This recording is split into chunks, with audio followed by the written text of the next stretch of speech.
और मैं कमर चीमा साहब, जिस तरह खालिद साहब ने राफेल और उसके तनाजुर में बताया, जाहिद साहब ने कि मिलिटरीली कितनी एम्बैरेसमेंट हुई और क्या हुआ, आप एक सिक्योरिटी एक्सपर्ट की हैसियत से जाविया दीजिए कि जो मोदी की जो फड़कें थी और जहां से इंडिया शुरू हुआ था,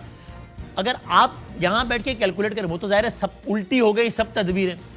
वरना आपको क्या लगता है कि माइंडसेट क्या था सबके पीछे, कि उनको यही लगता था कि ये तो हम एक एक एक करके दबाते चले जाएंगे, मुल्क पहले आइसोलेटेड है, कंट्री डिवाइडेड है और हम खित्ते के चौधरी हैं और हमारी चौधराट मजीद स्टैब्लिश। यानी आपको क्या लगता है कि ये जहाँ जो एक्शंस आप देखते हैं इंडिया के, उसको देख के आपको क्या लगता है कि अगर उन्हीं का प्लान कामयाब होता, खुदा न खास्ता जो कि बिल्कुल ही नाकाम हो गया,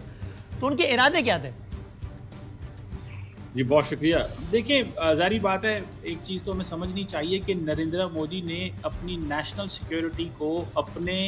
इलेक्टोरल गोल्स के साथ अटैच किया हुआ था। तो वहाँ पे अगर राफेल भी आते हैं ना, तो इसका मतलब ये है कि ये बताना है कि जनाब इंडिया बड़ा मजबूत है और मोदी ने ये कर दिया और ये इलेक्शंस हैं और आप देखें मोदी है तो मुमकिन है और 36 इंच की छाती और पता नहीं क्या क्या उन्होंने नारे मारे हुए थे। लेकिन सवाल ये है कि आपने देखा होगा जब राफेल गिरे तो उसके बाद इंडियन एयर फोर्स चीफ की एक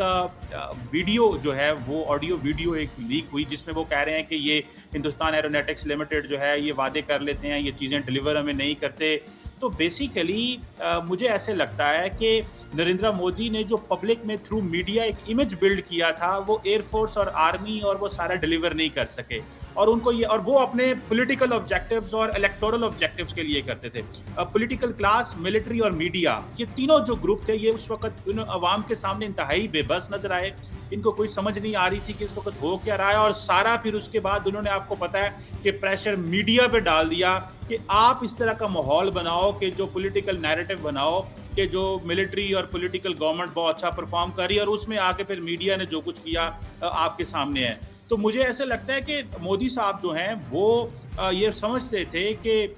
हमें एक मुल्क के अंदर वाइस प्रेसिडेंट आए हैं, वो खुद सऊदी अरब में हैं और अगर हम, और फिर सबसे इंपॉर्टेंट बात ये, ज़रा बीजेपी की और इंडिया की पॉलिटिक्स को समझने की ज़रूरत है कि जब भी अमेरिका के अंदर एक नई गवर्नमेंट आती है तो उसका मकसद ये होता है कि पाकिस्तान को वॉशिंगटन में आइसोलेट करो। तो आप इमेजिन करें कि अभी कितनी देर हुई थी, अभी 4-5 माह हुए थे। देखें अप्रैल का जो फॉल्स फ्लैग है उसके 4 महीने हुए भी नहीं हुए थे कि ट्रंप साहब पावर में आए थे। जी। तो उन्होंने सोचा ये कि हम पाकिस्तान को अमेरिका में आइसोलेट करेंगे और खेल ये होगा जी, ये वो मुल्क है जी, दहशतगर्दी कराते हैं and so on and so fourth. और हुआ क्या कि वो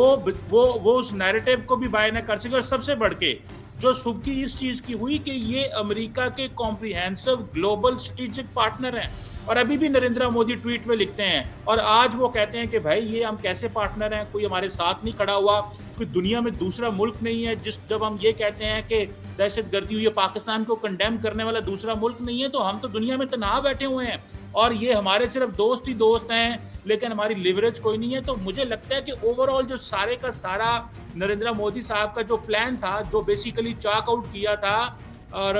उनके national security adviser Ajit Doval साहब ने, बेसिकली वो इनके आर्किटेक्ट थे, वो सारे का सारा प्लान जो है वो एक्सपोज हो गया। यानी कि राफेल तकरीबन 100+ राफेल खरीद रहे हैं, तेजस तकरीबन 180 जो है इन्होंने ऑर्डर किए हुए हैं और इतनी बड़ी एयरफोर्स और S-400 और 90-92 अरब डॉलर का दिफाई बजट। और जब आपको लड़ने का मौका मिलता है तो आप लड़ ना पाए, तो आप इमेजिन करें कि उस फौज की क्या कंडीशन होगी, उस पॉलिटिकल क्लास का क्या मोरल होगा और उस कौम का क्या मोरल होगा कि पैसे फौज को जा रहे हैं, सियासतदान अपनी जो भड़के मार रहे हैं और अवाम देख रही है कि डिलीवर नहीं हो रहा और सारा दुनिया जो है वो पाकिस्तान के साथ खड़ी है और पाकिस्तान की फौज ने जनाब